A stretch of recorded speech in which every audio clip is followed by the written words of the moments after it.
สบายดีเพื่อนๆจากอาลีฟาร์มเนาะมื้อนี้อาลีฟาร์มกับมาส่งตู่ฟักไข่เจ้ามี2หน่วยเดียวกันเจ้าเนาะมี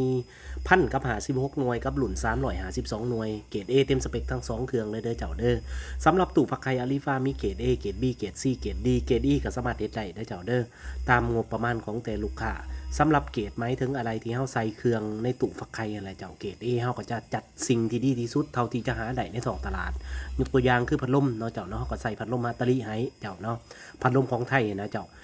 ระบบสางความซุมเขาก็เอาถังพ่นหมอเป็นถังเฉพาะให้เจ้ามันพ่นแห้งตัวนี้นะขอดีของมันก็คือพ่นแห้งกระจายอากาศได้ดีกว่าเจ้าเนาะพวกกันนะโค้งต่างๆก็จะเฮ็ดเป็นโค้งโล่งส่วนว่าเกรด B เกรด C เกรด D ก็จะลดตามอันนั้นจำนวนมันลงไปเจ้าเนาะราคาก็จะถูกลง